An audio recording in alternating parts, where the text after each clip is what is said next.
Merci Madame la Présidente pour ces mots d'ouverture. Et donc comme il est déjà 9h30 passé, je vais tout de suite appeler les intervenants à la première table ronde à venir me rejoindre. Je vais les citer, les appeler et je leur propose de venir me rejoindre. Donc Cédric Boissier, directeur de projet Accélération des énergies renouvelables chez Enedis. Pauline Fournolz, conseillère énergie et environnement chez Wind Europe. Alain Nadaï et Olivier Labussière, tous deux du CNRS, respectivement sociologue au CIRED et géographe, chercheur au labo Pacte de sciences sociales. Je vous en prie.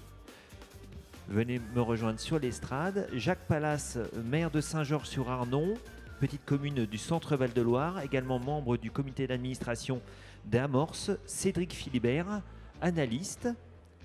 Et Andreas Rödinger, qui est coordinateur transition énergétique France à l'IDRI, l'Institut du développement durable et des relations internationales. Merci à vous tous de me rejoindre. Donc pour cette première table ronde intitulée « Réussir l'accélération, comment passer de la co-construction à la co-responsabilité ». Normalement, il y a de la place pour tout le monde, mais s'il en manque, ce n'est pas grave, je vais rester debout. Eh bien, écoutez, merci à toutes et tous d'être donc là pour cette première table ronde, je disais, consacrée à l'accélération. Madame la Présidente le rappelait tout à l'heure avec la loi APER, donc effectivement qui a entériné le fait qu'il fallait que nous allions plus vite. Au centre du dispositif figurent les zones d'accélération en renforçant le maire des élus locaux, ce qui me donne tout de suite l'occasion de lancer la table ronde avec Jacques Pallas. Je le disais, bonjour Monsieur Pallas, vous êtes maire de Saint-Georges-sur-Arnon, donc petite commune du centre Val-de-Loire, également membre du conseil d'administration d'Amorce. Vous êtes grand connaisseur de la question éolienne puisque vous êtes animateur du CLEA, le club local des énergies éoliennes. Alors concrètement, pour vous, la loi d'accélération renouvelable dont on a entendu tout à l'heure qu'elle avait suscité un petit peu la méfiance, comment est-ce que vous l'avez reçue? Qu'est-ce que ça implique pour le maire que vous êtes? Bonjour mesdames et messieurs. Mais la méfiance, elle est toujours, parce qu'elle dépend également de la volonté du gouvernement et des services d'État décentralisés. Parce que je considère que les projets que vous déposez, soumis à la réflexion, sont extrêmement intéressants et correspondent à la situation qu'il faut. Et donc le mot accélération, il est très juste. Après, la question qu'on peut se poser, effectivement, le processus qui est en route, est-ce qu'il va accélérer ou pas? Donc le développement des éoliennes. Bon, ça c'est la question. Mais autrement, moi je considère qu'effectivement, on a beaucoup de difficultés dans nos territoires donc à faire ce schéma-là. Cette fois-ci, peut-être, la commune est placée effectivement au centre d'un important processus et dispositif. Alors, c'est dans les communes rurales, vous le savez, les éoliennes, on va les mettre dans la campagne. Alors après, est-ce que les communes, elles ont tous les outils? C'est un peu comme tout le reste, quoi. On est en panne de moyens, notamment financiers, bien sûr, mais aussi au niveau de l'ingénierie. Donc on a des soucis. Mais la particularité, je crois, c'est que cette énergie va être effectivement très territorialisée. On va voir la consommation, on va voir les besoins, on va voir le dispositif de l'ensemble des énergies renouvelables, donc à l'échelon d'un territoire, à l'échelon de la commune. Et puis ensuite, il y a une superposition, bien sûr, avec l'interco. Et puis après, vous le savez, vous connaissez mieux que moi, il y a le référent donc, de la préfecture, et puis il y aura la conférence territoriale, et puis ça va aller au niveau de la région. Ce qui est intéressant aussi, parce que j'avais beaucoup participé au schéma régional climat-énergie, et le reproche que je faisais déjà à l'époque, c'est qu'il n'y avait pas de déclinaison au niveau des territoires. Et il me semble que là, avec la PPE, enfin sur ma région, avec le STRADET, que vous connaissez, il y a donc la quantification donc, en puissance et en consommation et en production qui est déclinée par département. Et ça peut peut-être bousculer, parce qu'on peut faire effectivement des comparaisons, là où on est à l'objectif ou pas. Et par exemple, sur mon département, vous avez rappelé les ZEE, on avait pas mal de zones, et puis finalement, on se rend compte qu'il y a des éoliennes que dans une seule zone, chez moi, la zone 15, et puis qu'il y a absence. Donc j'espère simplement que ce processus qu'on est en train de mettre en place et qui est avancé, qui s'avance, j'espère qu'il y aura un bilan qui sera fait sur le pourquoi il n'y a pas d'éoliennes sur les zones potentiellement à développer. Voilà, donc je pense que j'espère qu'on va accélérer. On a encore trop de projets, oui. Mais je suis un peu inquiet avec les services d'État, même si c'est vrai que que je crois que les préfets de région ont réuni leurs préfets de département et les bousculent un petit peu, quoi. Voilà. Mais néanmoins, vous le savez, dans nos communes, dans nos départements, j'étais avant-hier soir, j'étais encore à Grasset dans le 18, une réunion publique, mon nom était annoncé, et bien entendu, dans la salle, j'avais tous les présidents d'associations rencontrés et compagnie. Donc j'ai dégusté un peu, mais bon, mon expérience et ma sagesse fait que j'ai pu répondre, mais ça devient impossible, quoi. Voilà. Et peut-être l'obligation qui est faite d'avoir dans chaque commune un débat avec le public, je ne suis pas persuadé que ça marche, mais la loi nous donne l'autorisation donc d'organiser ce débat public à la manière que l'on voudra. Donc je pense que c'est intéressant et moi le conseil que je donne, ce n'est pas des conférences qu'il faut faire avec une participation du public et on sait d'où elle vient, mais plus des informations, des tableaux, voilà. Je pense qu'on a une autre manière de communiquer et ça s'apparentera bien entendu à la consultation du public. Alors je disais effectivement, l'intention est liée, la territorialisation de l'énergie. On a souvent dit que les énergies renouvelables, c'était une opportunité pour les territoires de reprendre, de réembrasser la question énergétique. Donc ça, l'intention y est. Après, effectivement, il faut voir les outils qui sont mis à vos dispositions, si je comprends bien. Oui, c'est exactement ça, parce que je le dis comme ça, mais je le dis plusieurs fois, et le préfet le sait, on n'a pas modifié la composition de la CDNPS. Bon, moi, sur mon département, qu'est-ce que vous voulez que je vous dise, la majorité, c'est contre, quoi. Et ça, on ne l'a pas modifié. Alors, est-ce que la loi d'accélération va effectivement modifier cette attitude de la part des services d'État sous le contrôle du préfet? Il y a quelques projets qui ont été autorisés dernièrement, je crois que oui. Mais j'espère simplement que oui, on va accélérer, quoi, parce qu'il y a la planète, vous le savez, les gaz à effet de serre, le réchauffement climatique, la diminution de la consommation et la production, bien entendu, de l'ensemble des énergies renouvelables. Donc là, au départ, j'étais sceptique, énormément, parce que c'est compliqué, c'est pas simple, et je vous dis, quand vous êtes une commune rurale, c'est compliqué. Mais bon, il faut le faire, c'est une obligation.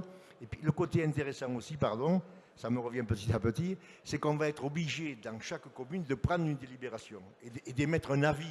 Parlez bien près du micro de manière à ce qu'on entende bien. Oui, voilà, ce que je crois qui est intéressant aussi, c'est que chaque commune devra délibérer, prendre une délibération donc, sur cette planification territoriale.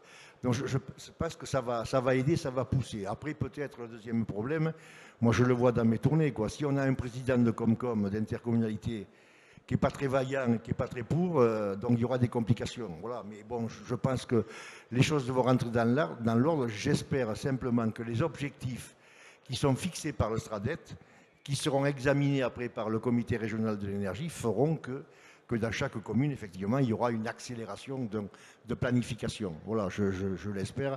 Enfin, en tout cas, je crois que malgré nos difficultés, on a effectivement beaucoup d'outils à disposition. Et je ne sais pas s'il y a le CEREMA dans la place, mais il y a le CEREMA, tout ça, on a plein de choses, de cartographie qui je crois, ont véritablement une planification. On va revenir sur les outils si vous le voulez bien.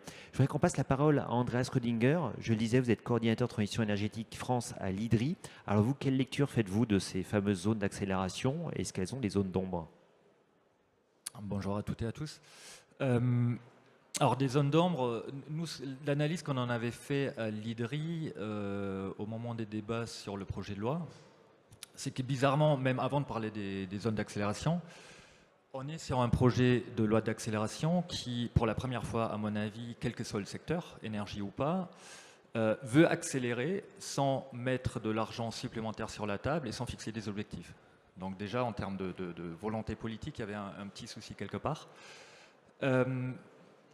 Sur les zones d'accélération, le premier parallèle qu'on a essayé de faire, c'était avec l'Allemagne, où il y a donc une idée un peu équivalente de zone prioritaire pour l'éolien, avec vraiment là l'idée d'une co-responsabilité. C'est-à-dire que les collectivités doivent définir des zones prioritaires sur leur territoire, mais avec un objectif quantifié.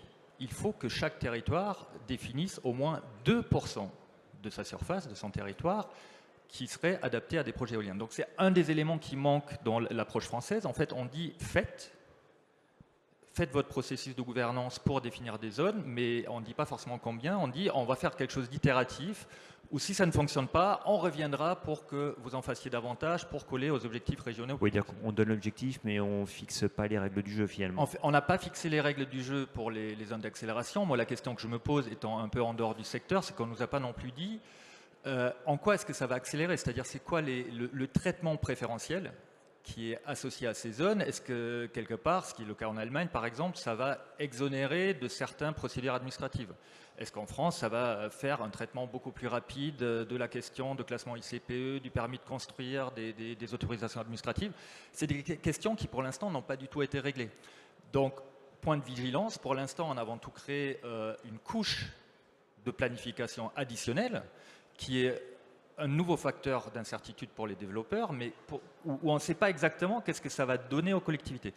Autre regret, autre zone d'ombre, c'est qu'on a tout misé sur l'appropriation par les acteurs locaux via la planification. Mais à aucun moment dans ce projet de loi, on s'est posé la question de comment les associer au projet lui-même. On a quand même défini dans le cadre d'un groupe de travail national où il y avait toutes les parties prenantes présentes, coordonnées par la DGEC, l'ADEME et l'IDRI, sur les projets à gouvernance locale, où on avait fixé avec la ministre Barbara Pompili à l'époque un objectif que personne dans la salle doit connaître, probablement 1000 projets d'énergie renouvelable à gouvernance locale en 2028. C'était ça l'objectif. Ces fameux projets à gouvernance locale, donc, qui portent l'idée que les riverains, les collectivités locales participent au financement et à la gouvernance des projets, ne figurent pas du tout, ne sont pas mentionnés dans la loi d'accélération des ENR. Donc il y a quand même un problème manifeste dans cette co-construction, dans la vision qu'on en a, parce qu'en fait, la co-construction des projets ne s'arrête pas à la planification, c'est vraiment est-ce qu'on fait des projets qui bénéficient aux acteurs du territoire.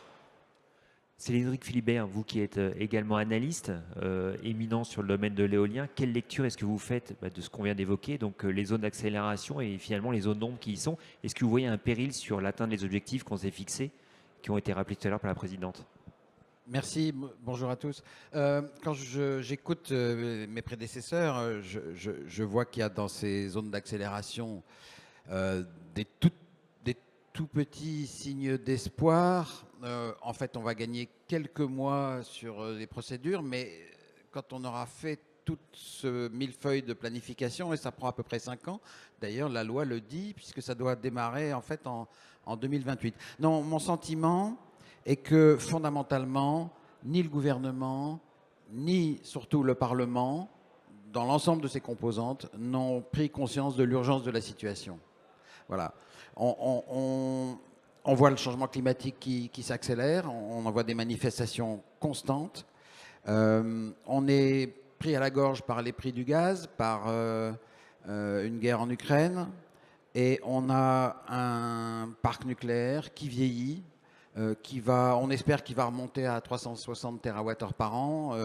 Dans les années 2000, on était à 415.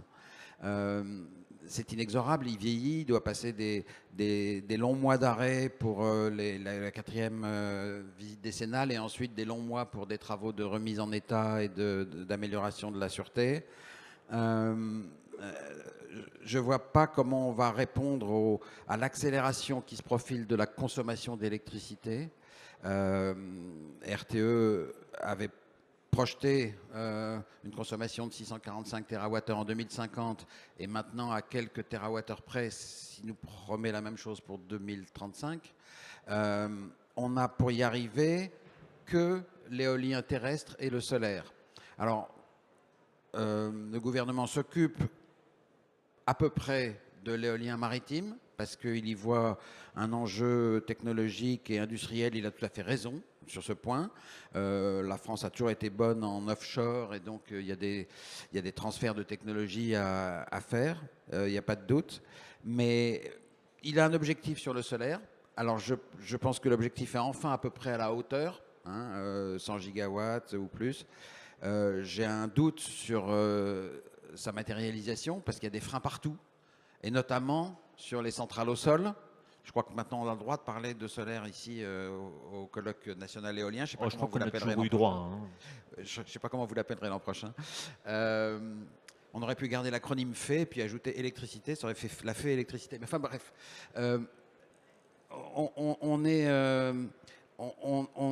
bon, le solaire, il y a quelque chose dans la loi d'accélération qui ne va pas du tout, et c'est notamment l'interdiction de défrichement de 25 hectares.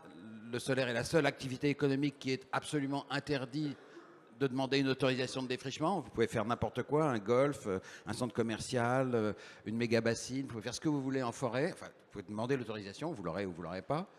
Mais si vous voulez faire du photovoltaïque, vous ne pouvez même pas demander l'autorisation. C'est absolument absurde. Et sur le solaire éolien, moi j'ai beau tendre l'oreille, je n'entends pas notre ministre en parler, je n'entends pas le gouvernement en parler. Je vois ce qu'a produit M. Payon.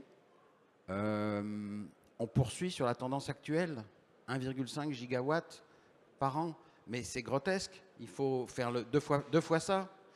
Parce que d'ici 2030, à partir de 2030, on aura un peu d'éolien maritime, mais d'ici 2030, on n'a que le solaire et l'éolien pour répondre à une demande croissante, et alors qu'on ne sait pas ce que le nucléaire va pouvoir produire dans les années qui viennent.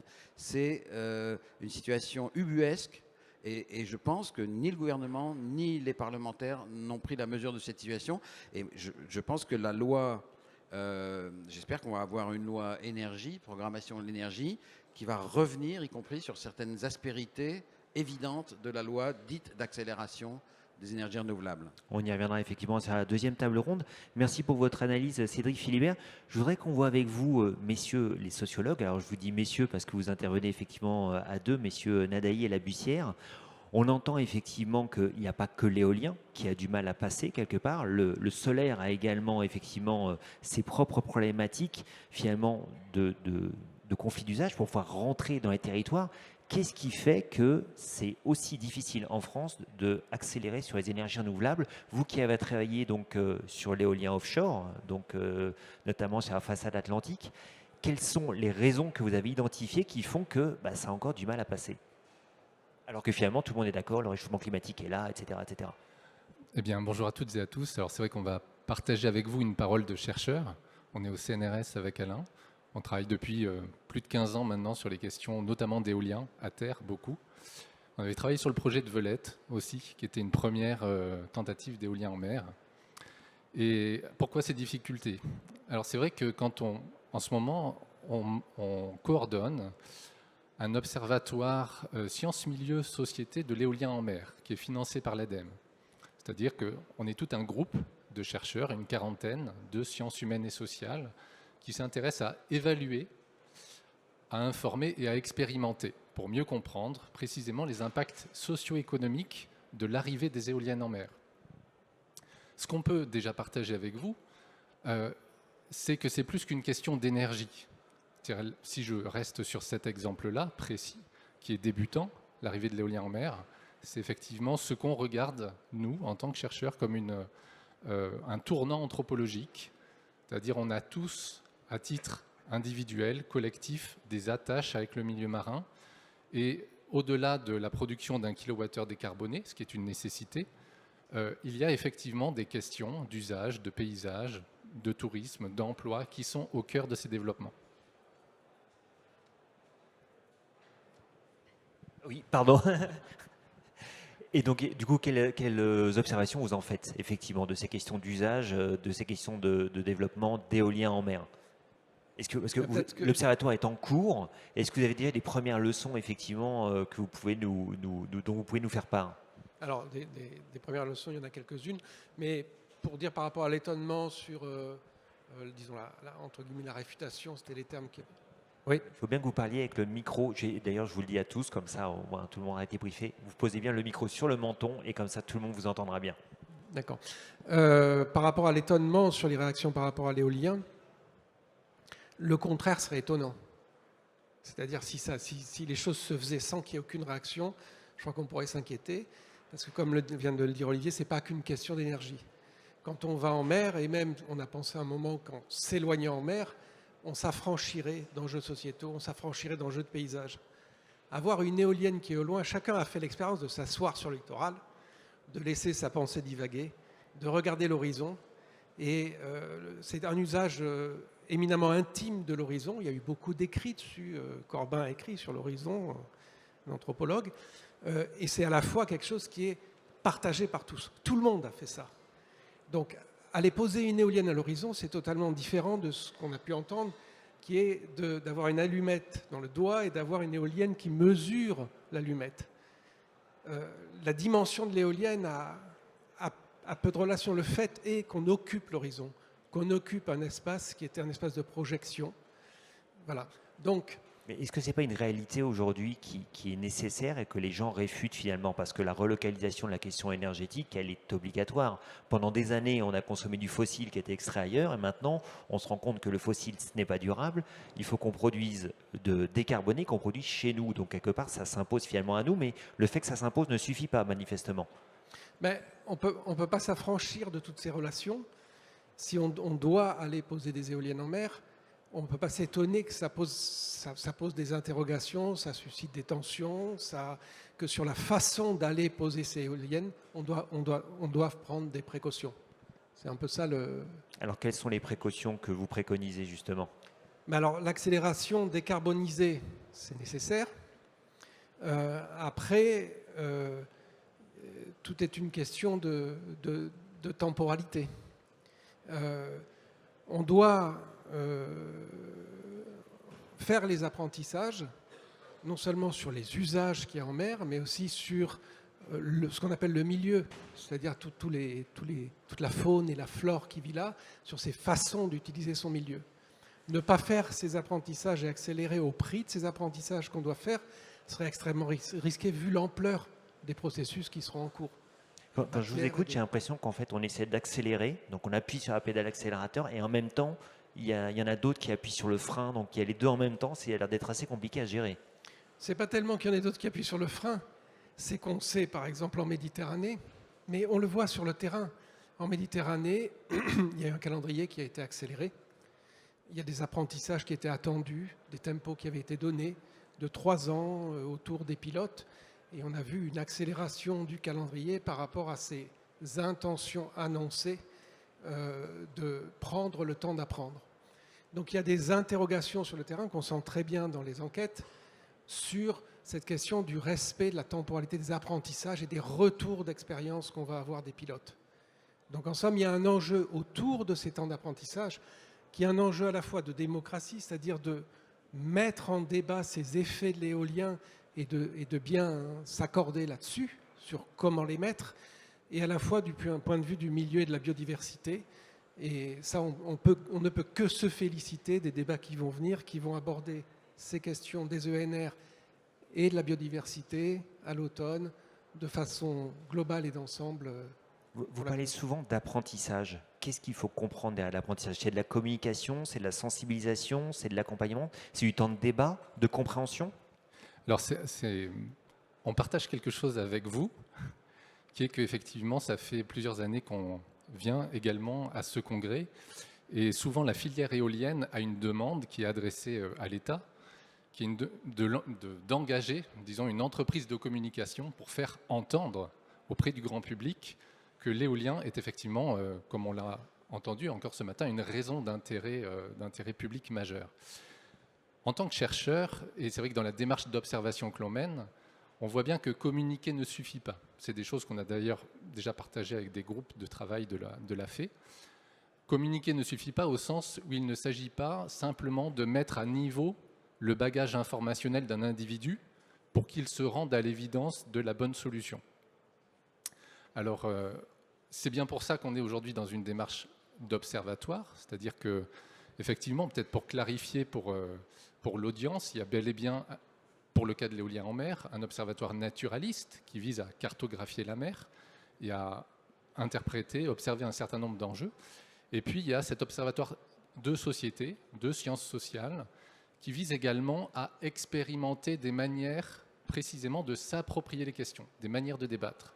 Donc aller au-delà d'une entreprise de communication et tenter, par exemple, autour de la production de formes sensibles, le film, le son, certaines démarches territoriales, des manières de discuter autrement de ces enjeux qui sont effectivement éminemment émotionnels, qu'on ne peut pas simplement traiter par un bon signal informationnel. Pauline Fournoise, je voudrais qu'on vienne avec vous sur un spectre un petit peu plus large, celui de l'Europe. Est-ce que les questions dont on traite jusqu'à maintenant, là, alors l'accélération, elle est partagée, Madame la Présidente le rappelait tout à l'heure, au niveau européen. Est-ce que dans les autres pays d'Europe, on a ce même problème, effectivement, de nécessité d'apprendre aux gens, effectivement, que l'éolien doit faire partie de nos paysages et qu'on doit finalement l'accepter? Oui, bonjour à tous. Non, enfin, je retrouve beaucoup d'échos des débats français qu'on a eu également au niveau européen l'année dernière, puisque, comme vous le savez sûrement, on a également débattu d'une réglementation d'accélération d'urgence des octrois de permis au niveau européen. Et je pense qu'on a eu la même approche que France Renouvelable à l'annonce de ce règlement d'urgence, en disant finalement les difficultés sont vraiment au niveau des territoires et sont très disparates entre tous les États européens. Et le fait d'imposer peut-être une démarche, c'était clairement une demande de l'Allemagne qui avait cet objectif de 2% et qui avait besoin d'une législation européenne pour l'appliquer au niveau national, que les solutions qui allaient marcher en Allemagne n'allaient pas forcément marcher dans d'autres pays européens. Donc on a eu des débats qui se sont passés très rapidement. On a un cadre, je pense, législatif qui permet de faire beaucoup de choses, mais effectivement la question c'est de savoir comment est-ce que les pays vont pouvoir s'en saisir. Finalement, la France est un des pays qui est un des premiers à avoir transposé ces dispositions. On a la raison d'intérêt public majeur. Il n'y a que l'Allemagne et le Portugal qui l'ont également transposé dans leur législation, même si je pense qu'elle n'a pas encore été utilisée. Sur les zones d'accélération, ça aussi c'est vraiment c'est vraiment très propre à chaque pays. La France avait historiquement déjà expérimenté ça. On est conscient des obstacles qu'il y avait en France. Et puis, je pense que comme vous l'avez rappelé, la force de la proposition allemande, c'était vraiment d'avoir cet objectif de 2% qui politiquement était très parlant. C'est-à-dire que 2% finalement, c'est pas grand-chose. Et si chacun au niveau local peut arriver à faire cet effort, on va atteindre nos objectifs. Et c'est bien vécu en Allemagne, les 2%? En tout cas, ça a vraiment permis de de lancer l'activation du millefeuille administratif. Parce qu'en plus, en Allemagne, c'est un pays fédéral. Donc, les discussions entre les différents niveaux sont vraiment très engagées et avec des niveaux de recours et d'opposition à chaque fois. Mais on voit que ça marche et que les permis qui ont été octroyés depuis janvier en Allemagne, on a 3,5 gigawatts, c'était quand même une grosse accélération par rapport à la dernière fois. Après, je pense qu'il faut aussi rappeler que quand on fait des sondages d'opinion, tous les pays européens performent à peu près au même niveau. C'est-à-dire qu'en France, on a 75% de soutien à l'éolien. En Allemagne, c'est 77%. En Allemagne, 79%. Même en Pologne, où les projets sont complètement bloqués depuis des années, c'est aussi 74%, quelque chose comme ça. Donc, c'est vraiment ça va être vraiment la façon dont chaque pays va pouvoir aborder le problème. Il y a au niveau européen, la Commission a fait cet effort de vraiment regarder quels sont les problèmes pour chaque pays. En Flandre, par exemple, en Belgique, c'était vraiment un problème administratif aussi. Le gouvernement s'en est saisi après la publication de ce règlement d'accélération. Et depuis janvier, ils ont approuvé 800 mégawatts, c'est-à-dire un quart de plus déjà que ce qui avait été approuvé en 2022, juste en termes de réorganisation de l'appareil administratif.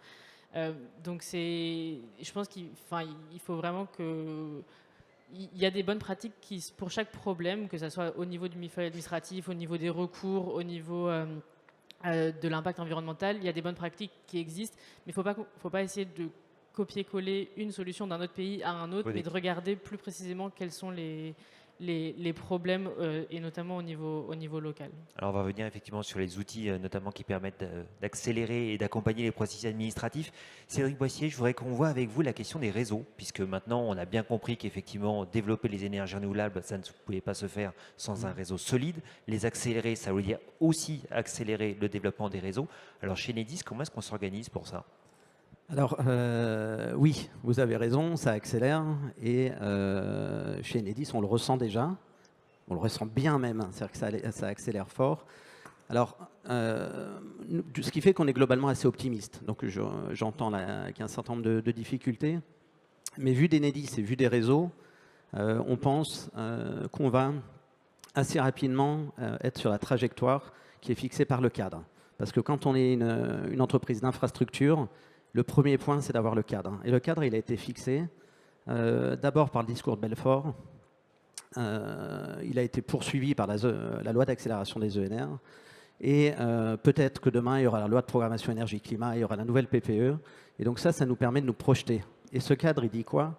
Il dit qu'on doit être en capacité de raccorder sur le réseau de distribution 5 gigawatts d'ENR par an, d'ici à 2050. Et le réseau de distribution, c'est 90% des ENR électriques qui sont raccordés au réseau.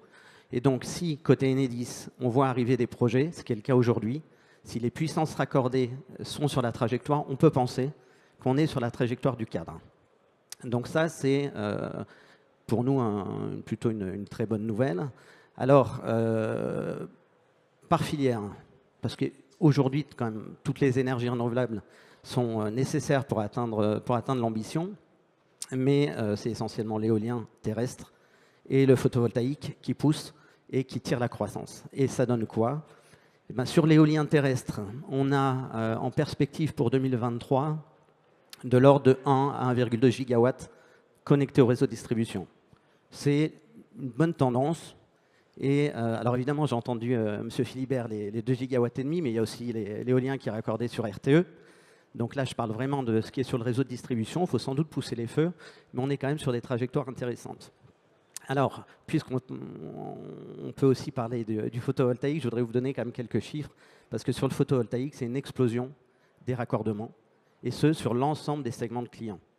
Donc on a, si je pars des plus petits clients, donc vous et moi, quand on met des panneaux sur nos toits, aujourd'hui, en 2023, on va avoir 200 000 raccordements. À peu près, 170 à 200 000. C'était 50 000 il y a 2 ans. C'était 100 000 l'année dernière. Donc on est quand même sur une trajectoire de hausse qui est fondamentale. Et ça représente une puissance de 0,8 gigawatts. Longtemps, vu des infrastructures, le petit PV, c'est anecdotique. À 0,8 gigawatts, ça ne l'est plus tout à fait. Et donc, ça veut dire aussi pour Enedis, comment on s'organise. Ça change profondément ces volumes-là, notre relation aux producteurs.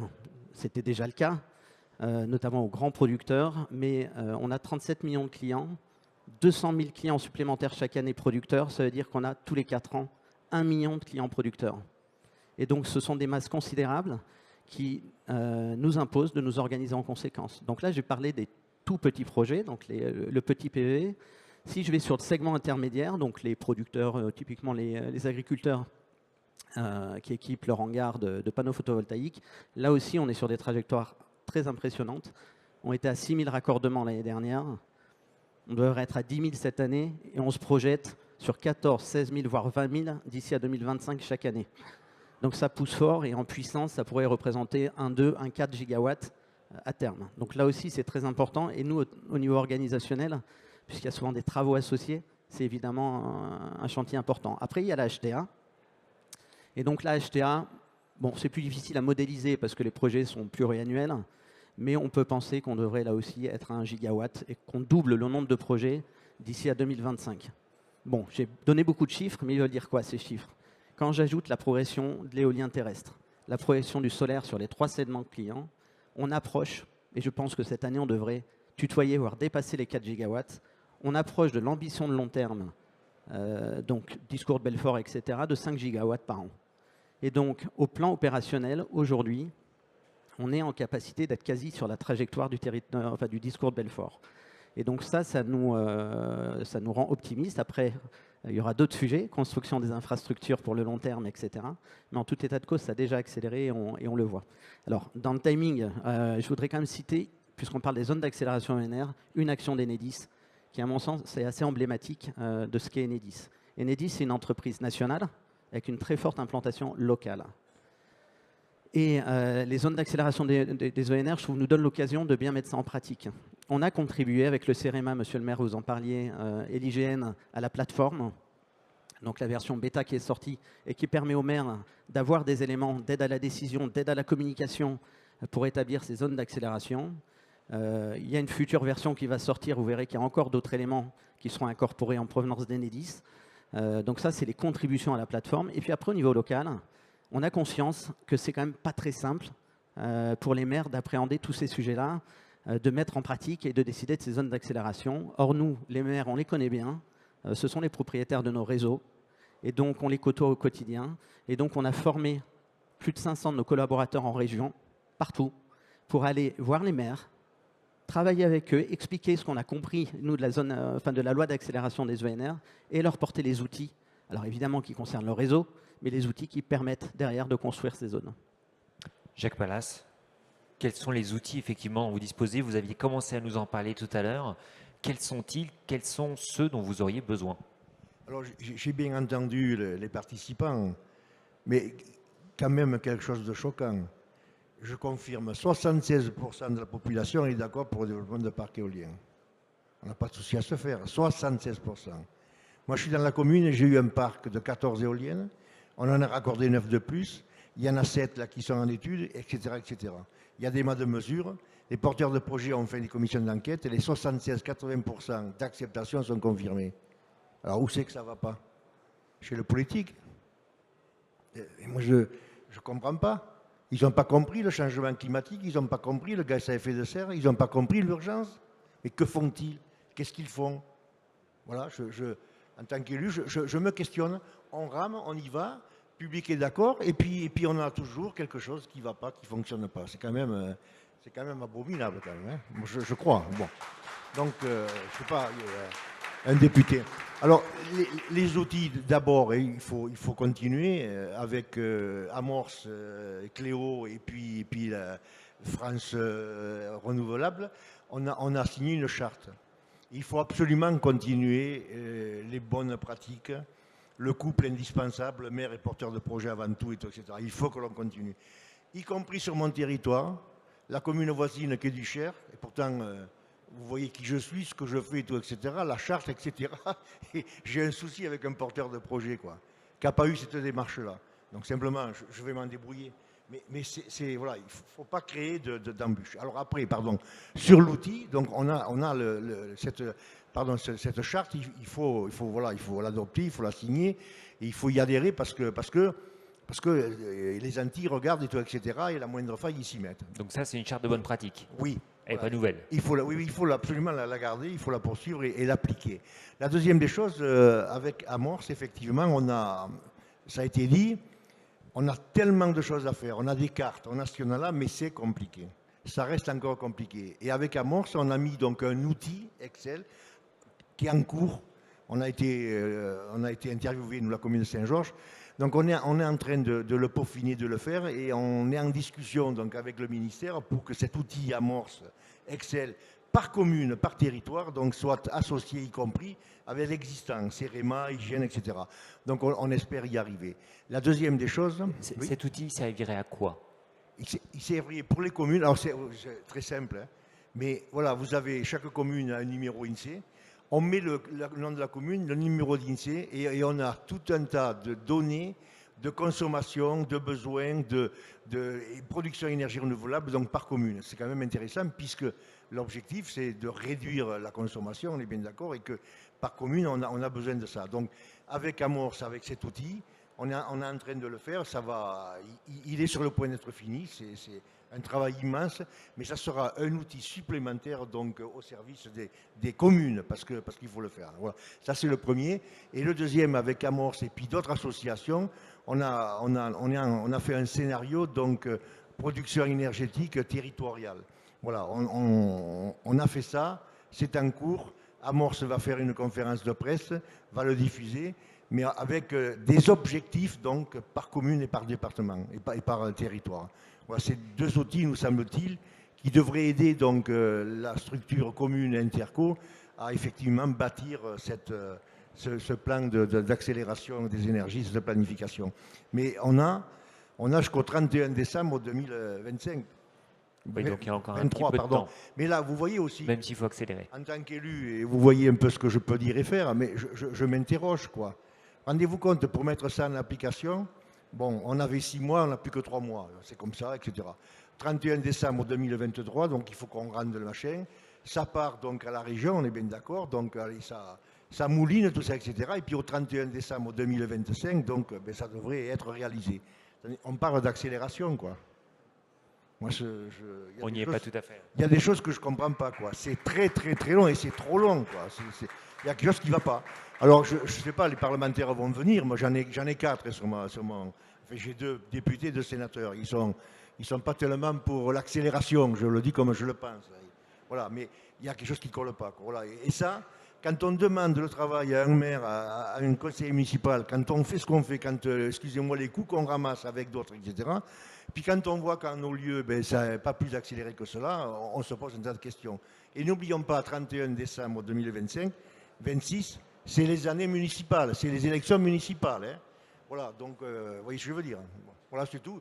Mais je m'excuse, mais c'est pour le public et pour tout le monde, je suis optimiste et je peux vous dire que j'accélère. Pauline Fonholtz, on a entendu Monsieur le maire effectivement qui disait que les maires avaient du mal effectivement sans outils.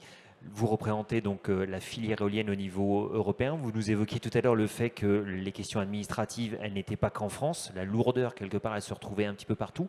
Alors, est-ce que votre association essaye de contribuer à faciliter, là encore, le développement des projets éoliens? Et si oui, comment?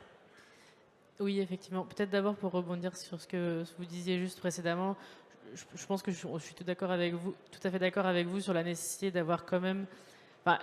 Au niveau local, le rapport entre le développeur et le maire est essentiel. La participation des projets, la communauté elle est essentielle. C'est vraiment une tendance qu'on voit au niveau européen. De plus en plus d'États membres adoptent des cadres de participation locale. Aux Pays-Bas, ils veulent 50% des projets avec une participation locale d'ici 2030. Au Portugal, il y a des taxes annuelles qui sont reversées aux municipalités locales. Dans les communes rurales, on voit très bien que ça rapporte des emplois. Il ne faut pas oublier qu'au niveau de la filière, c'est 300 000 emplois aujourd'hui, c'est 450 000 en 2030 si on veut si on veut réaliser nos objectifs. Donc il y a vraiment un discours à apporter au niveau des territoires là-dessus. Chaque éolienne installée, c'est 13 millions d'euros réinvestis aussi au niveau local. Donc je pense qu'il ne faut quand même pas sous-estimer la force du narratif politique qui est essentiel pour fixer une trajectoire. Sinon, c'est impossible d'emporter en fait tous les acteurs de la chaîne derrière. Au niveau des outils, effectivement, donc, comme je l'ai dit, finalement, au niveau législatif, au niveau européen, on a tout ce qu'il faut. On a les dates limites de délivrer les permis en 2 ans. On a la raison publique d'intérêt majeur. Il y a vraiment tous les outils et la difficulté, c'est la mise en œuvre. On le voit très bien, c'est au niveau de l'administration locale dans beaucoup de pays que ça bloque. Il y a des pays où rien n'est digitalisé, il faut imprimer pour 40 000 euros de documents pour pouvoir apporter les applications. C'est en Italie, c'est même pas en Europe de l'Est ou dans des pays. Enfin, c'est dans des pays vraiment. Il y a vraiment des gros problèmes. Donc, ce qu'on a décidé au niveau de Wind Europe, c'est d'essayer de créer un outil qui puisse permettre de s'adapter aux problèmes locaux. Donc, on a fait un partenariat avec AWS, donc Amazon Web Services, pour créer un logiciel qui va d'abord à destination de la personne qui octroie les permis au niveau de la municipalité, parce que très souvent, c'est vraiment au niveau de la commune, qui sont quand même les administrations avec relativement peu de moyens. On a vraiment décidé de se mettre de se mettre dans sa situation, qui doit communiquer avec un nombre de services administratifs innombrables au niveau local, au niveau départemental, régional, national, selon que ce soit pour les permis réseau, pour les questions de biodiversité. Donc en fait, dans sa journée, cette personne passe son temps à pourchasser les autres interlocuteurs dans l'administration, par mail, par téléphone, rien n'est organisé. Donc vraiment, c'est vraiment un outil de project management pour simplifier la lisibilité. Et la force qu'on voudrait aussi apporter, c'est que donc il y aurait une entrée administration, mais aussi une entrée développeur et une entrée publique locale. C'est-à-dire que parce que très souvent pour le développeur, la difficulté, c'est que on soumet un projet et puis finalement on attend, on ne sait pas du tout où sont les blocages, quels sont les points, quels documents on pourrait apporter en plus pour peaufiner l'application. Donc vraiment ça. Et donc c'est un outil qu'on est en train de tester au Danemark pour l'instant dans 2 municipalités avec des vraies données de projet, donc pas en temps réel parce que sinon ça prendrait trop de temps, mais avec des vraies données. Et les retours sont pour l'instant très positifs. L'agent avec lequel on travaille nous dit qu'il peut travailler sur 3 projets en même temps, quand auparavant c'était un seul à la fois. Donc ça permet, en ayant le même nombre de personnes dans les administrations, finalement les mêmes moyens financiers, vraiment d'accélérer justement ces demandes de permis. On va le tester en Pologne bientôt et voilà, on espère dans le plus d'États membres possible. L'objectif de déploiement global sur toute l'Europe, c'est quel horizon? Alors là, on est encore en période de finalisation pour savoir si le projet fonctionne. On voudrait le présenter à la COP en novembre. Et on est aussi en train de travailler avec la Commission pour le présenter donc, dans des groupes d'experts sur les questions de permitting. Voilà, et il sera prêt d'ici la fin de l'année à être ensuite déployé et adapté peut-être au niveau national, mais d'ici 1 an, on pourrait déjà avoir des résultats vraiment importants. C'est un outil que vous mettrez à disposition gracieusement? Alors les discussions légales sont encore en cours. Ça serait la propriété de Win Europe pour l'instant, mais on est aussi en partenariat avec le World Economic Forum et l'Agence internationale de l'énergie, en discussion avec la Commission. Donc selon la confirmation de tous ces acteurs, on verra ensuite comment le proposer aux États membres et aux administrations nationales. Ben, merci pour votre éclairage. On voit effectivement que les outils s'organisent.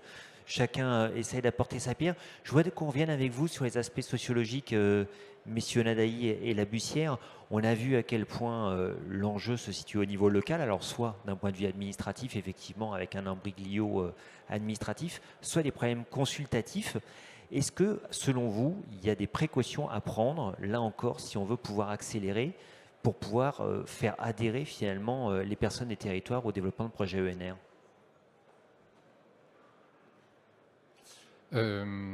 Oui, alors j'attrape votre question en la resituant aussi par rapport à une observation qu'on a partagée ensemble sur 76% d'opinions favorables et 76% d'opposants une fois que le projet démarre.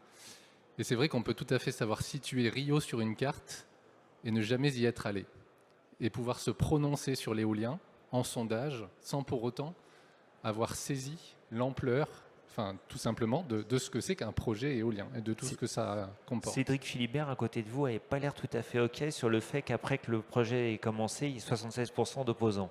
Ça, je ne sais pas d'où sort ce chiffre, honnêtement. Et surtout, je constate que dans les départements ou les régions où il y a beaucoup plus d'éoliennes que d'autres, le niveau de soutien n'est pas moindre, il est même légèrement supérieur. Donc ce chiffre, pour être tout à fait clair, ce n'est pas une donnée scientifique, c'est simplement une référence à la discussion qu'on vient d'avoir. Donc quelles précautions en termes de consultation?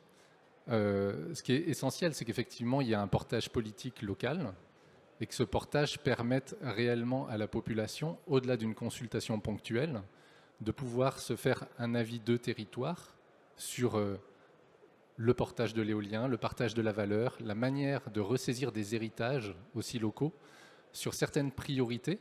Par exemple, effectivement, avec la loi d'accélération de la transition, il y a cette idée-là maintenant que les ENR peuvent soutenir des actions d'efficacité ou de sobriété. Donc voilà, ça fait partie des pistes qui permettent réellement de donner un contenu territorial à des projets qui sinon peuvent paraître parfois un petit peu avec ce manque d'assises-là. Alors, au vu de la loi d'accélération, justement, est-ce que vous estimez qu'il y a péril sur l'aspect consultatif des personnes et territoires? Alors, pour ce qui est sur les liens à terre, donc là je parle plus par rapport à des travaux qui ont été faits avec Olivier depuis un moment, et puis un travail de recherche récent sur la question de l'éolien participatif.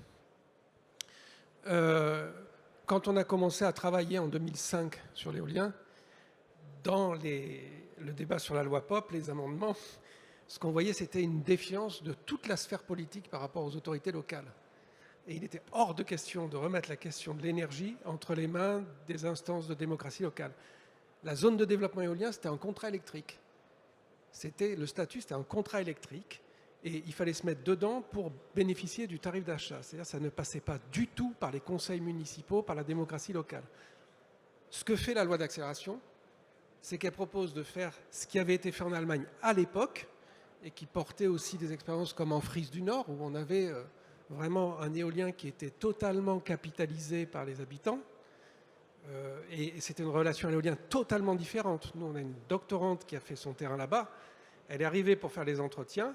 La première chose qui lui a été proposée par des agriculteurs, c'était de monter en haut de la tour. C'est jamais arrivé en France en faisant des enquêtes. Et Dieu sait qu'on en a fait avec Olivier sur le terrain.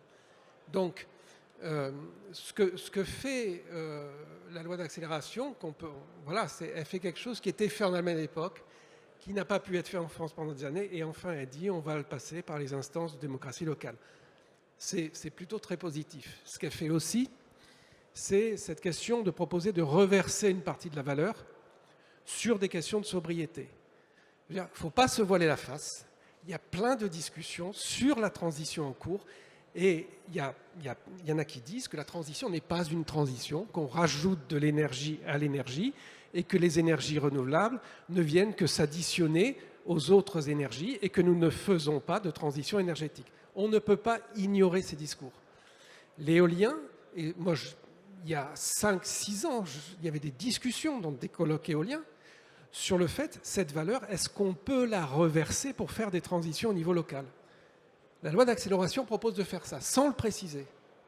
Donc on ne sait pas du tout ce que seront les actions de sobriété, mais on peut juger que c'est très positif aussi.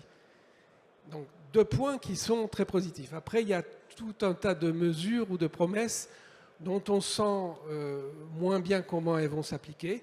Il y a aussi, pour accélérer, on réduit la question des recours et avec l'intérêt public prioritaire, sur les questions de protection de la biodiversité, qui sont aussi une dimension essentielle de la transition. Si l'on fait des renouvelables qui ne respectent pas la question de la biodiversité, on sera face à des renouvelables industrialisés, comme les énergies fossiles, et qui auront une mise en politique qui sera très délicate. Donc la question de la transition, elle n'est pas uniquement sur la réduction du carbone, elle est aussi sur ces autres dimensions.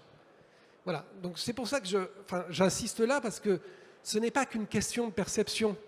Il y a une réalité du soin dans le développement des éoliennes qui fera leur politique et qui fera leur perception. Enfin, dernier point par rapport à ce que disait Andreas, en France, il y a des réseaux d'énergie citoyenne qui se sont développés depuis 2010, qui ont des savoir-faire, qui ont une expérience, qui ont des capacités de collaboration. Le nombre de développeurs, je pense qu'on n'en a pas du tout parlé, le nombre de développeurs qui vraiment s'ouvrent à des collaborations avec ces réseaux et ces savoir-faire, il est totalement minoritaire aujourd'hui. Quand Andreas parlait de 1000 projets, ça représente pas grand-chose par rapport à la capacité éolienne ou à la capacité solaire. Donc là, il y a vraiment un travail et un choix politique à faire de savoir quel type d'éolien on veut développer. Et on ne peut pas parler de communication si on ne met pas les pas là où on veut aller. Voilà, pour être très très... et là, je parle, non, pas du tout au nom de l'observatoire éolien qui a été mis en place, je parle sur la base de travaux de recherche qui se sont faits en dehors de cet observatoire. C'est un doctorat qui a fait sur les questions d'éolien participatif. Voilà, donc je pense qu'il y a des expériences derrière nous qu'on peut regarder, on ne peut pas transposer de façon automatique, mais il y a une question, in fine, qui est celle du modèle d'affaires des développeurs. Et j'ose la poser parce que c'est quand on va voir sur le terrain, qu'on enquête sur des projets participatifs, citoyens, de co-développement avec des développeurs qui ont fait un pas de côté pour donner des droits de décision au territoire, pour partager la question du capital sur les projets, on voit que ces options ne garantissent pas l'absence d'opposition, mais qu'elles donnent une légitimité à ces projets au niveau territorial Et les développeurs qui font ça font un pas de côté sur leur modèle d'affaires. C'est-à-dire entre leurs paroles et ce qu'ils font et l'éolien qu'ils développent, il y a un alignement qui est politique. Andreas Rödinger, je voudrais qu'on revienne avec vous sur la question du bon niveau de volonté politique. Parce que finalement, quand j'écoute toutes les interventions, tout le monde est d'accord pour dire qu'il faut une vraie volonté politique. Et en même temps, j'ai l'impression que parfois, on aimerait bien qu'elle vienne de tout en haut. Parce qu'effectivement, il faut donner le cadre, il faut donner la direction. Et en même temps, quand elle vient de tout en haut, on a tendance à se dire, bah oui, mais ça vient d'en haut. Donc on réfute en fait cette volonté. Alors on a pris l'exemple de l'Allemagne, effectivement, donc avec cette démocratie énergétique quelque part qui existe depuis très longtemps. Est-ce que quel est le bon niveau finalement au niveau de volonté politique? Est-ce que c'est du local? Est-ce que c'est du national? Est-ce que c'est tout azimut? La réponse est dans la question, je dirais. Forcément, elle est partout. La volonté politique. Je pense qu'il faut quand même renverser le débat sur d'où viennent les difficultés de l'éolien terrestre en France aujourd'hui, où il y a cette idée que c'est une opposition locale qui ensuite a trouvé une représentation nationale. Moi, je le vois plutôt l'inverse, ce qui s'est passé au cours des 10-15 dernières années. On a une opposition idéologique, politique, hein, c'est pas du tout sur le fond des projets, c'est une opposition idéologique extrêmement forte sur l'éolien qui s'est structurée en France au niveau national, qui ensuite a trouvé des relais au niveau local. Mais c'est clairement ce qui s'est passé. Moi, je dis souvent, pour illustrer la chose, aujourd'hui en France, on n'a plus le droit d'être de droite et d'être pour l'éolien. Pour un peu résumer la situation idéologique de polarisation dans laquelle on est, de clivage, où en fait l'éolien, malgré lui, quelque part, est devenu un totem, est devenu un marqueur politique extrêmement fort sur des questions qui dépassent totalement, qui dépassent la question du paysage, de l'appropriation territoriale, etc. Donc il y a une question politique extrêmement forte. Pour revenir sur la loi d'accélération, je disais, c'est étonnant qu'on ait fait une loi d'accélération sans objectifs nouveaux et sans ressources budgétaires nouvelles. Le vrai sujet derrière ça, c'est qu'on a surtout fait une loi d'accélération sans jamais se demander, mais de combien est-ce qu'il faut accélérer? Des députés, à aucun moment, c'est sans demander la question, le gouvernement, à aucun moment, dans l'étude d'impact, a dit « ces projets de loi, ils doivent nous permettre d'accélérer de X ». Et en fait, il manque tout un cadrage au débat, à l'époque, qui est super important. C'est qu'aujourd'hui, ça a été dit par Cédric, les prévisions de RTE reprises par le SGPE prévoient une hausse de la consommation d'électricité de 10 à 14 TWh par an d'ici 2035. Pour se rendre compte de ce que ça veut dire, c'est plus que ce qu'on a fait au plus haut de l'électrification en France entre 73 et 90. Donc, il faut quand même se rendre compte. D'ici 2035, on n'a absolument aucun moyen alternatif pour couvrir cette hausse que les énergies renouvelables électriques. Et un peu l'optimisation du parc nucléaire, mais ça va jouer à la marge. Donc, si l'ensemble des politiques n'arrivent pas à s'inscrire dans cette vision et à réfléchir dans ce cadre-là, on aura du mal à avancer. Et c'est ça qui manquait dans le cadrage politique du débat, c'est que les députés n'avaient aucune idée de, en fait, c'est quoi la hauteur de la marche et comment est-ce qu'on y arrive. Donc, moi, j'aurais tendance à dire que la fameuse RIPM, la raison d'intérêt public majeur, c'est pas dans le cadre légal qu'on en a besoin, parce que de toute manière, elle ne change pas grand-chose. Je vous renvoie aux analyses d'Arnaud Gossement qui a très bien expliqué la chose. La raison d'intérêt public majeur, il faut qu'elle arrive dans la tête des politiques. Il faut qu'on ait un consensus politique sur le fait que là, on y va, on porte à la même hauteur et avec la même importance et le même portage politique le nucléaire et les énergies renouvelables. Qu'est-ce que ça veut dire concrètement? Ça veut dire qu'au même titre que pour le nucléaire, pourquoi est-ce qu'on n'a pas un conseil de politique renouvelable présidé au plus haut niveau? Pourquoi est-ce qu'on n'a pas un coordinateur interministériel pour les énergies renouvelables pour justement coordonner tous les ministères qui sont impliqués dans l'affaire? Donc il y a quand même tout un tas de questions qui ne sont pas bien appropriées politiquement. C'est pas un petit peu le rôle du SGPE quand même aujourd'hui? Le SGPE, alors, plus largement que la question énergétique, la question écologique. Le SGPE, ce qu'il fait, c'est qu'il montre l'ambition. C'est-à-dire il définit une trajectoire en fonction des cadres qui sont donnés. Et du coup, il peut montrer en fait les incohérences qui existent. Ce n'est pas lui qui assure le portage politique. On a vu cet été, à partir du moment où le président a décalé une fois, 2 fois, 3 fois le fameux conseil de planification écologique qu'il va avoir le 5 juillet, que le SGP disparaissait. Donc on voit à quel point, malgré le travail excellent qu'il fait, il a besoin d'un portage politique au plus haut niveau. Sur l'éolien, ces portages, aujourd'hui, on ne l'a pas. On parlait de réalité politique. La réalité politique en France, aujourd'hui, elle est très simple. On a 50% des électeurs ou des intentions de vote pour des partis qui s'inscrivent dans une logique de moratoire sur l'éolien. Point barre. Enfin, le point de départ, il est là. 50%. 75% si on inscrit les centristes et la Macronie qui sont un peu pour, un peu contre. Donc, c'est là où je dis, en fait, la co-responsabilité, c'est quoi? La co-responsabilité, c'est d'un côté, vous, en tant que filière, d'arriver à délivrer à un niveau plus fort et sur des projets éventuellement mieux construits, qui s'intègrent bien dans les territoires, mais c'est avant tout la responsabilité du politique de s'inscrire dans cette vision. En continuant en France, je lisais hier encore des tribunes dans le Figaro, parce qu'on a quand même une grande passion pour les tribunes politiques, où on remet de nouveau face à face le nucléaire et les énergies renouvelables. On a la moitié de la classe politique qui raisonne de façon binaire en disant non, l'éolien, on n'en a pas besoin. Et le débat, il est là. C'est-à-dire, tant qu'on n'arrive pas à dépasser ça, on ne peut pas avoir un... Tant qu'on relance le programme, on aura le temps de développer quelques éoliennes d'ici là quand même. Oui, non, mais je veux dire, le temps presse. Il y a des choses qui ne sont pas arrivées au grand public. Et là, je pense que c'est votre responsabilité aussi.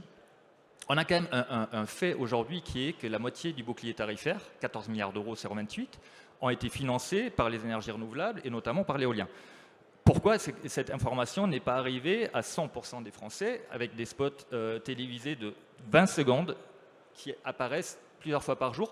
C'est le genre d'infos qui manque clairement au débat aujourd'hui pour que les gens comprennent qu'en fait, ça va bien plus loin que la question du paysage, qu'on est vraiment sur la sécurisation du modèle énergétique à venir. Mais la responsabilité politique, elle est clairement là. Est-ce qu'on arrive à construire une vision stratégique commune et à partir de là, de dérouler des choses pour faire les meilleurs projets possibles? Le problème de la concertation à la française, et ça c'est bon, on peut aller très loin dans l'analyse sociologique derrière, c'est qu'on est dans la plupart des temps sur l'idée binaire de la concertation sert à faire un projet tel qu'il a été présenté ou refuser le projet tel qu'il a été présenté. Et on n'est pas forcément dans une logique d'améliorer le projet, mais tout en acceptant que tout le monde s'inscrive dans cette logique, que le projet va se faire, mais on fait le meilleur projet possible. Et je pense que c'est dans ces shifts-là cognitifs qu'il faudrait qu'on arrive à... Enfin, c'est là-dedans qu'on pourra avoir une discussion sur est-ce que les zones d'accélération sont bonnes, qu'est-ce qu'il faut changer en termes de concertation, de procédure, etc. Et sur ce que disait Alain, sur la loi d'accélération permet quand même d'aller davantage vers cette logique participative, gouvernance locale, je ne suis pas du tout d'accord. Je ne suis pas du tout d'accord, c'est bien le sens de ce que je disais. On a défini un objectif de 2000 projets qui ne figure pas dans la loi, qui n'a jamais été repris. Je peux vous assurer qu'Agnès Pannier-Runacher ne sait pas de quoi on parle, parce qu'en fait, ça les dépasse totalement, cette question de gouvernance locale. Vous pourrez lui dire tout à l'heure, parce qu'elle vient tout à l'heure entre les deux. Justement, mais je pense qu'il faut l'interpeller là-dessus, parce que c'est, à mon avis, un levier extrêmement important. Et en Allemagne, rappelons-le, il y a quasiment la moitié des projets de renouvelables électriques qui sont en possession d'acteurs locaux, citoyens via des collectifs, agriculteurs, municipalités via les régies. C'est hyper important, c'est des centaines de milliards d'euros investis, c'est une valeur ajoutée locale énorme, et en fait, c'est cette histoire-là qu'il faut qu'on arrive à raconter aussi. Je ne oui, disais pas, Nadaï, oui. je ne disais pas, je rejoins tout à fait Andreas sur le fait qu'il est regrettable que la loi d'accélération ne dise rien de l'éolien participatif. Voilà. Par contre, ce que je pointais, c'était que le fait que ça soit dans les documents d'urbanisme, donc que ça passe par les instances de démocratie locale, ça, c'était un point positif. Voilà. Mais la loi ignore absolument les développements sur l'éolien participatif. Alors Cédric Philibert, est-ce que vous partagez l'analyse de Andreas, que je vous voyais de temps en temps acquiescer, de temps en temps modérer, effectivement, vous qui êtes analyste, le bon niveau politique? Je vais essayer de réagir à plusieurs choses que j'ai entendues. Je suis assez d'accord avec ce qu'a dit Andreas, et ça m'amène à une petite réflexion. On devrait commencer à penser les projets non plus en gigawatts, mais en gigawattheures et en terawattheures. Parce qu'il est temps de commencer à encourager les projets qui ont les facteurs de capacité les plus élevés. Si on ne veut pas se retrouver dans une situation où il y a beaucoup de cannibalisation de la valeur, si on veut avoir une électricité aussi stable que possible, si on veut avoir le moins de gêne dû à la variabilité, il faut commencer à encourager les projets qui ont en fait beaucoup de modules pour un même onduleur ou des grands rotors pour une puissance éolienne un peu limitée. Et je pense qu'il faut qu'on commence à réfléchir à comment on va faire pour amorcer ce virage. On peut pas construire que des choses qui sont très pointues, qui vont toutes marcher en même temps. La valeur va s'effondrer et ça va faire ni le bonheur des développeurs, ni celui de la société. ni celui de l'État qui récupère de toute façon toute la valeur supérieure au prix attribué dans les appels d'offres. Voilà, donc il est temps d'amorcer ce virage. Une autre chose que je voudrais dire, c'est sur la biodiversité. Moi, j'essaye de tirer toute la substantifique moelle de ce que nous apportent les chercheurs. Et je suis tout à fait d'accord sur le fait qu'il faut prendre les discours. Les discours ont une réalité, si j'ose dire. Les discours pèsent et il faut y répondre. Mais il ne faut pas non plus se laisser enfermer tout le temps. Je ne peux pas laisser sans réponse un propos qui dit les renouvelables industrialisés, c'est pareil que les fossiles. Je ne peux pas. Pour moi, la plus mauvaise des éoliennes est meilleure que le meilleur projet fossile à cause du changement climatique. Et autant je suis bien d'accord pour qu'il faut faire les choses du mieux qu'on peut, éviter, réduire, compenser, etc. Autant je pense qu'il ne faut pas se laisser enfermer. On a aujourd'hui la société, j'allais dire la droite et l'extrême droite, Donald Trump, etc. ont aujourd'hui à l'égard Les conservateurs. des renouvelables une exigence qu'on n'a jamais eue à l'égard de quoi que ce soit. Et qu'on n'a toujours pas à l'égard des pesticides, de la chasse, de rien, de la voiture, rien. Il n'y a que les renouvelables qui doivent absolument éviter de tuer le moindre oiseau ou la moindre chauve-souris. Et quelque part, c'est évidemment ignorer que le changement climatique est lui-même un des quatre grands vecteur de réduction de la biodiversité. Donc si on oublie ça et qu'on met la biodiversité au-dessus de tout, ce qui est légitime parce qu'il y a un effondrement du vivant et puis il y a une érosion de la biodiversité qui est grave, je ne dis pas du tout que ce n'est pas un problème sérieux, mais si on ne relativise pas les impacts locaux et puis les effets globaux, en particulier du changement climatique, alors on ne se donne pas la bonne hiérarchie des valeurs. Et d'ailleurs, ce n'est pas que les conservateurs. Et quand je regarde ce qui s'est passé à l'Assemblée nationale, Andreas, au fond, la gauche n'a pas fait mieux que la droite. Elle a été... les socialistes ont voté le projet, mais c'est eux qui... En échange, il a fallu l'interdiction de défrichement. Les écologistes se sont abstenus courageusement. LFI qui veut sortir du nucléaire en 15 ans a voté contre. Voilà, donc on est dans une situation absolument irréaliste avec ce Parlement. Et là, je rejoins les propos de notre ami élu local qui effectivement se démène sur le terrain et ne comprend pas pourquoi ça ne suit pas en haut lieu. En réalité, ça ne suit pas en haut lieu et en particulier ce gouvernement a l'éolien honteux. Voilà, c'est ça qu'il faut dire. Le solaire, c'est bien, l'offshore, c'est bien, mais alors l'éolien terrestre, on n'en parle pas, on en parle le moins possible. Ça n'est plus possible. J'ai l'impression que ça fait quelques années que c'est comme ça.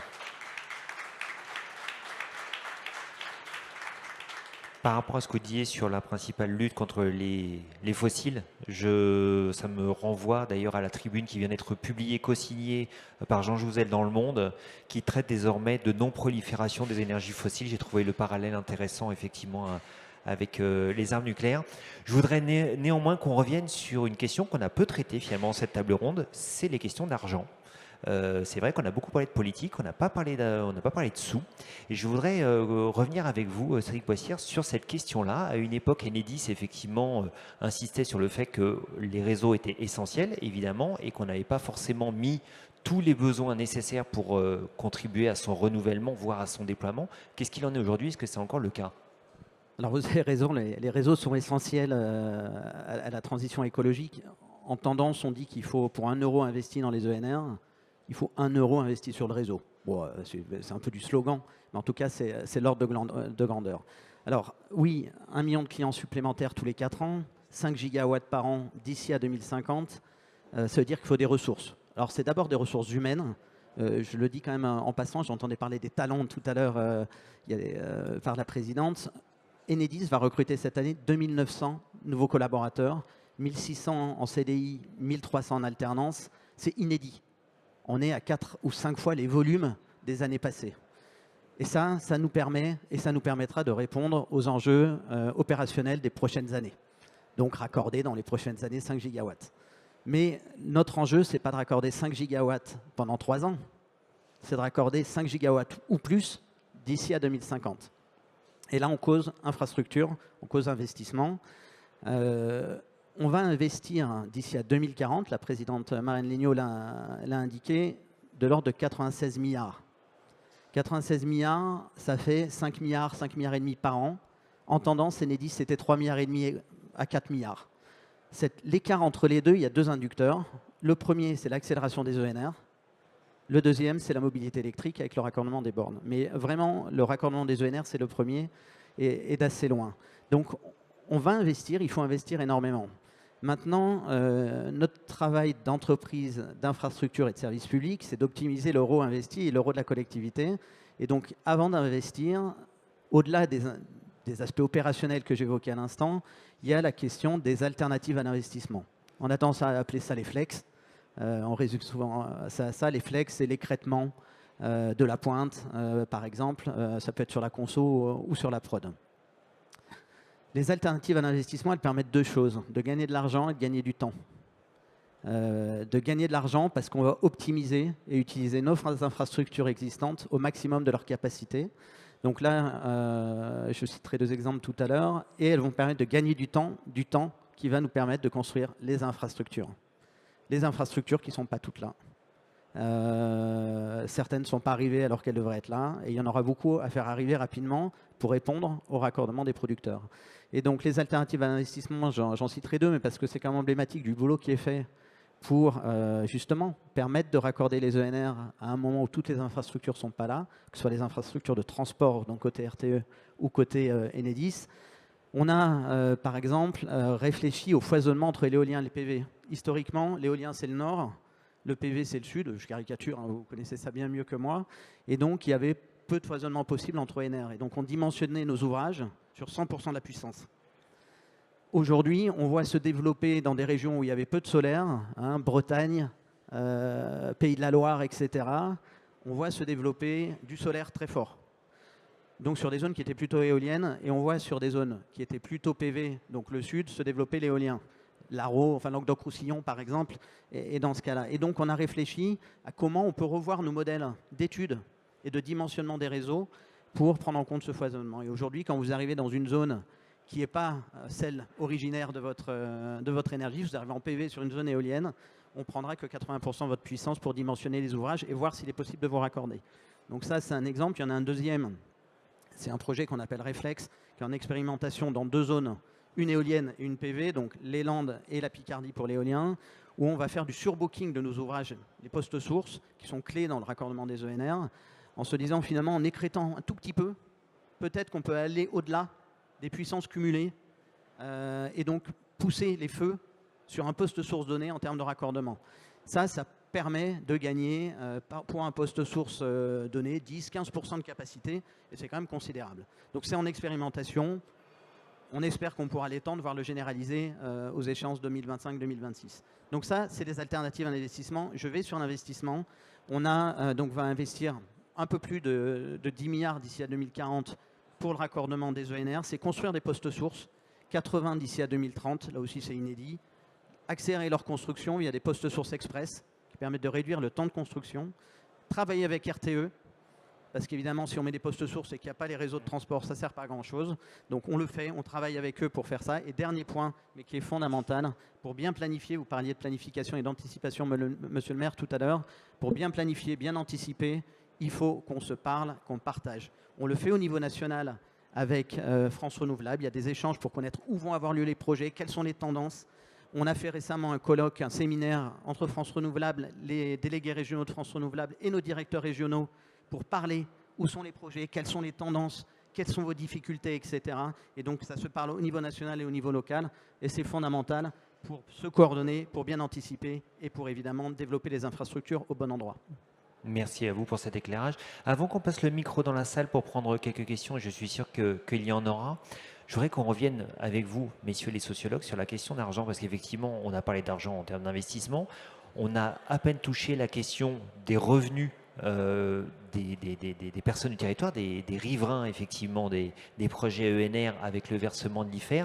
Est-ce que là, on n'a pas un levier puissant effectivement sociologique pour infléchir quelque part la manière dont les projets ENR sont accueillis par les populations locales? C'est de se dire effectivement que l'éolienne ou le panneau solaire qu'elles voient, eh ben, elles ont à y gagner sonnant et trébuchant.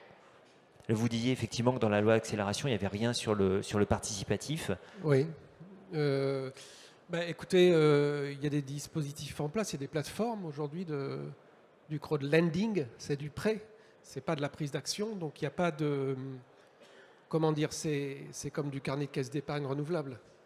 C'est à durée limitée, voilà, c'est une promesse de rendement, c'est plutôt intéressant souvent, et puis voilà, ça permet... Alors moi, je ne pensais pas forcément en investissement, je pensais en revenus. Donc ça veut dire effectivement, je peux acheter l'électricité, donc l'électron qui vient du parc éolien qui est en face de chez moi. Je suis un élu local, je peux m'approvisionner prioritairement par les projets éoliens qui sont proches de chez moi ou ENR. C'est ça que je voulais dire. Sur l'autoconsommation.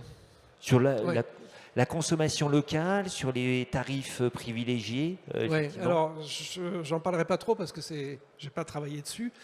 Le peu de choses qu'on a fait dessus, c'était dans le cadre d'une thèse avec un chercheur RTE sur une modélisation nationale assez fine du réseau, des besoins de renforcement, enfin sur le réseau aussi de distribution, qui serait lié à une décentralisation de la production énergétique et au développement des renouvelables. Et la question de l'autoconsommation n'est pas du tout évidente. Elle soulève des questions qui sont techniques, mais qui sont aussi, comment dire, d'équité presque. Parce que quand on autoconsomme, on a besoin quand même d'être connecté au réseau. Donc, on suscite, parce qu'à certains moments, on va délivrer au réseau des besoins de renforcement, pour arriver à ne pas passer par le réseau à d'autres moments et donc à ne pas payer les taxes qui financent le réseau. Donc il y a une question de commun qui se pose in fine autour de l'autoconsommation. Mais je pense qu'il faudrait s'adresser à d'autres personnes pour aller plus loin que ça. C'est certain que nous, ce qu'on a vu par contre dans des terrains extrêmement conflictuels autour de projets éoliens dans le bassin parisien qu'on avait analysé, où on avait essayé d'analyser l'émergence du réseau d'opposants. Parce qu'on s'était rendu compte que les analyses de sociologues sur les opposants les prenaient de l'extérieur et ne regardaient pas de l'intérieur ce qu'ils avaient voulu faire au départ. Et on est tombé sur des opposants qui ont découvert qu'un projet allait s'installer à côté de chez eux. Donc il y avait clairement conflit d'intérêts, enfin c'était...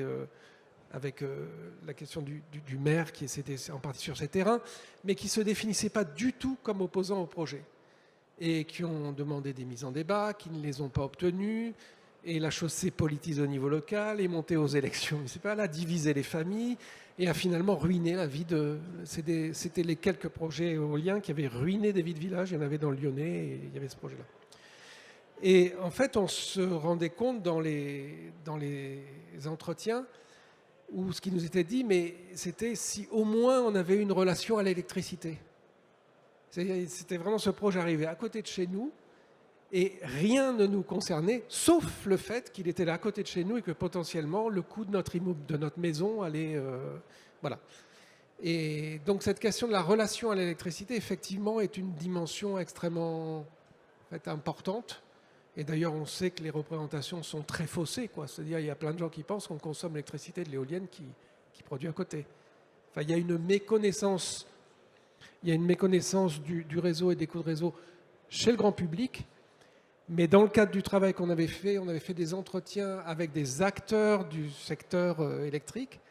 Et sur la question des coûts de réseau, on était très étonnés parce qu'il y avait des représentations assez simplistes erronées comme... le fait de décentraliser allait réduire les coûts de réseau parce qu'on allait moins transporter l'électricité, ce qui est absolument pas juste. Jacques Pallas, juste avant que l'on passe le micro à la salle, vos administrés, ils ont bien compris qu'effectivement, le développement éolien, ils y avaient y gagné? Énormément. Parce que chaque collectivité, il y a une population qui exprime beaucoup de besoins Et on a de moins en moins de dotations et de subventions de l'État. La loi des finances, c'est ça encore, ben, peu importe. Sauf que nous, quand on a eu donc le premier parc, on a touché les recettes fiscales. Alors pour les connaisseurs, on est en intercommunalité à taxe additionnelle, donc on a gardé nos recettes fiscales. Et puis au fil des années, bien, on a fait beaucoup de choses, quoi. On a fait une maison, le centre culturel Georges Sand, basse consommation, l'Halte Garderie, basse consommation, l'éclairage, on est à 35-40% d'économie.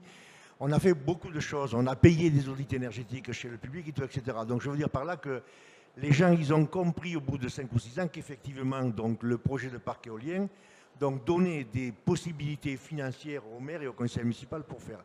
Et ça, c'est très apprécié. Sur la biodiversité, et on a aussi investi sur la biodiversité. Je ne partage pas tout, parce que je trouve que le développement de parcs éoliens nous a permis de comprendre et de voir ce qu'est la biodiversité. Je suis président de Natura 2000, donc 317 hectares, 12 communes, etc. Et on a fait des choses parce qu'on a eu l'étude du parc éolien. Je vous assure que c'est vrai. Moi, parce que j'ai des parcs éoliens, mais j'ai une connaissance de la biodiversité sur ma commune que je n'aurais pas s'il n'y avait pas eu le développement de parcs éoliens. Et ça aussi, on ne le dit pas assez. Alors, il y a eu ces recettes fiscales, et je le dis souvent, et Saint-Georges, c'est un exemple, quoi. On a un puits carbone de 75 hectares avec des étangs, tout ça, etc. Et tous les gens viennent à Saint-Georges.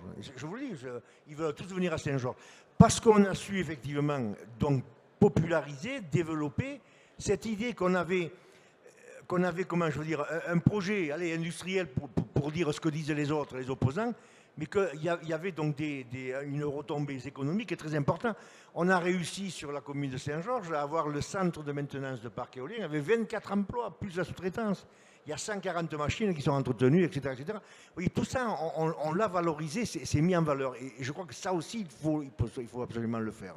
Voilà, je voulais dire un petit peu ça, mais il faut bien le mettre en avant. Et l'autre soirée, les Antilles me disent « vous l'avez fait pour l'argent ». Moi, je m'excuse, mais dans une commune, quand il y a un commerce qui s'ouvre, qu'il y a une industrie qui se développe, bien, forcément, il y a des recettes fiscales, économiques, quoi. Et je ne vois pas pourquoi on ferait la fine route avec les éoliennes. Oui, bon, c'est un peu... Voilà, il y a des arguments complètement ridicules, quoi. Le propos n'était pas de dire que l'éolien était industriel ou que l'éolien était fossilisé.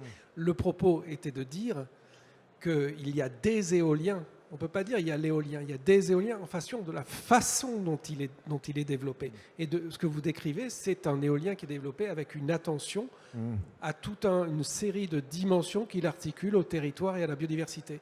Et je pense que c'est essentiel de rappeler ça à un moment où on veut accélérer, où on réduit les processus de débat et d'autorisation autour de l'éolien, et où l'on fait une priorité à l'éolien, et sur les questions de biodiversité et d'espèces menacées, où on facilite certaines procédures de ce côté-là. Il est important de rappeler que ce n'est pas un attribut de l'éolien que d'être environnemental et que d'être démocratique.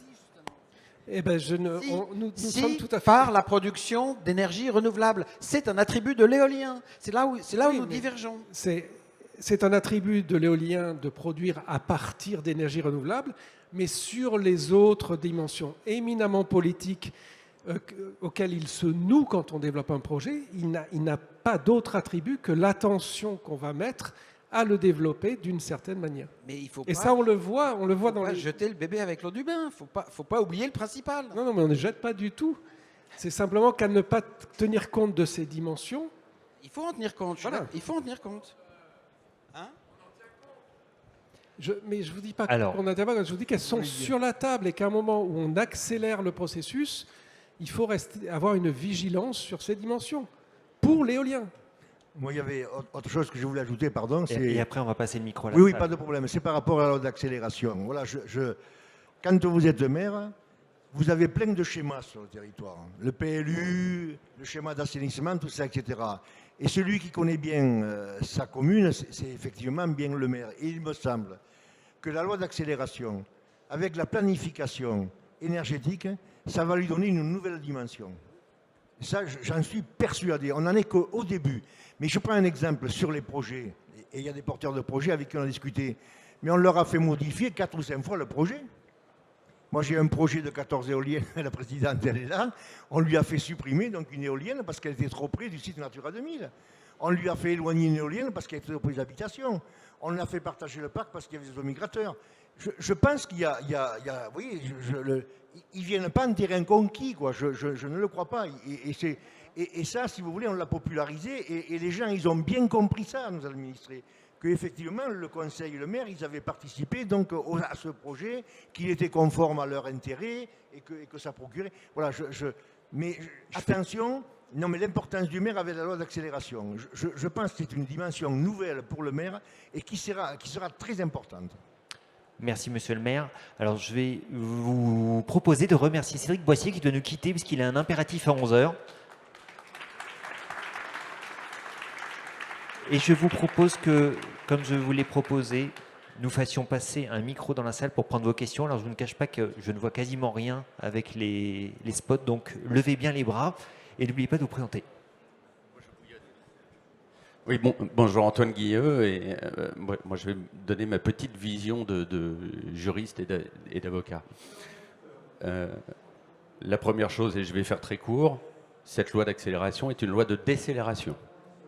La planification qui est mise en place a déjà fait l'objet de précédents, je pense à la période des ZDE, je ne veux pas y revenir.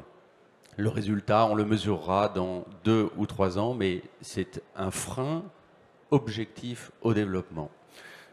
Mon deuxième point, c'est dire mon niveau d'épuisement et de consternation face aux efforts démesurés que nous produisons tous les jours pour aller défendre une filière et une activité qui est vertueuse objectivement. Cédric l'a dit et je rejoins parfaitement le propos, on ne peut plus avoir l'éolien honteux, on ne peut plus avoir l'énergie renouvelable honteuse, l'urgence climatique nous y oblige et j'avoue ne plus comprendre aujourd'hui à quel point nous sommes acculés à vouloir démontrer que l'éolien ou les énergies renouvelables sont plus vertueuses que n'importe quelle autre activité pour laquelle on ne fait aucun effort de cet ordre. Voilà, je m'en tiens là. Jean-Yves Grandidier aussi qui voulait prendre la parole. Merci. Moi, je ne reviendrai pas sur les histoires de protection de la biodiversité, mais juste pour dire qu'effectivement, il faut qu'on soit prêt à payer le coût de la protection de la biodiversité. Et la méthode ERC dont tu parlais, Cédric, ça doit devenir de l'ERCA. C'est-à-dire qu'on améliore les choses. Le seul problème qu'il y a aujourd'hui, c'est que le développeur et je regrette qu'il n'y ait pas eu de développeur dans cette table ronde pour pouvoir répondre quand même à un certain nombre de questions et apporter quand même aussi notre part d'expérience. Le seul problème, c'est comment on fait pour inciter à cela dans les systèmes d'appel d'offres ou autres pour qu'effectivement, ce plus qu'on apporte en termes de protection de la publicité, il soit reconnu et que ça ne se traduise pas par des coûts qu'on ne puisse pas valoriser derrière ou qu'on se fasse éjecter de l'appel d'offres parce qu'on n'est plus compétitif. Voilà. Là, le vrai problème, il est là. Et au niveau chercheur, ce serait pas mal qu'essayer effectivement que brainstormer sur ça pour arriver à ce que, en fait, on met en place une réglementation qui permette d'inciter et de faire qu'on soit dans une méthode ERCA. Moi, je voulais revenir quand même sur un truc extrêmement important par rapport à réussir l'accélération. Aujourd'hui, comme tu dis, c'est la décélération. Et là, je prends factuellement la circulaire au préfet de septembre 2022. Cette circulaire au préfet, elle conduit... Alors, c'était certainement une bonne intention. Le problème, c'est que les cimetières sont pavés de bonnes intentions. Et elle voulait effectivement accélérer. Et elle donnait un temps limite pour pouvoir instruire les projets. Donc, mais instruire à partir du moment où il avait reçu sa recevabilité. En France, pour recevoir une recevabilité, il faut 2 ans, déjà. C'est-à-dire que juste le délai entre la dépose de l'autorisation administrative et le fait que l'administration dise « c'est bon, je peux commencer à instruire ». Parce qu'ils n'arrivent pas à s'en démêler, il n'y a pas assez d'unités d'œuvre ou c'est trop compliqué. Et donc, ils vous donnent la recevabilité. Et là, donc tous les projets qui ont eu leur recevabilité au premier semestre 2022, qui atteignaient l'année, puisque le préfet, la circulaire a dit il faut que vous donniez les permis, enfin il faut donner votre résultat au préfet dans l'année, eh bien sur le premier semestre 2023, il y a eu une augmentation des refus de PC absolument incroyable. l'étude Wattabase là, de Pierre-Albert Langlois, elle sort 1000 mégawatts de permis refusés sur le premier semestre. 500 autorisés par les préfets et 300 autorisés par la justice administrative.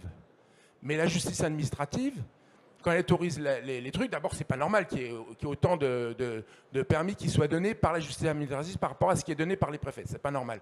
Mais quand vous avez un permis par la justice administrative, c'est pas vous faites un recours et c'est pas au bout de la première cour d'appel que vous avez votre autorisation.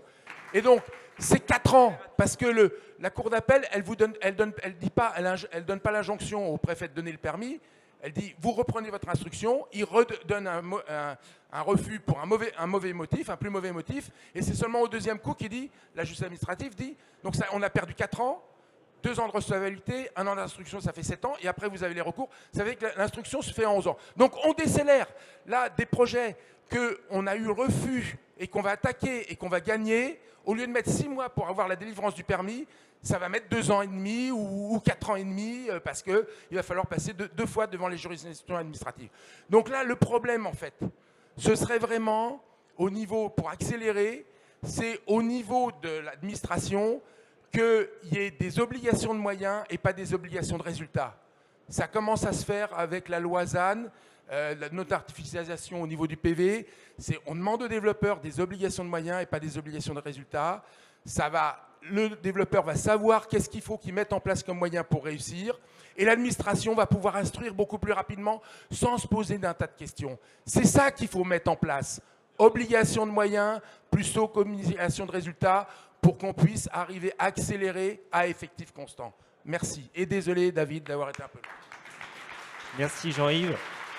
Promis, la prochaine fois, on fait une table ronde juste avec vous. Je dis promis, la prochaine fois, on fait une table ronde juste avec vous. Merci à vous tous d'avoir participé à cette première table ronde. Je vous propose qu'on les remercie.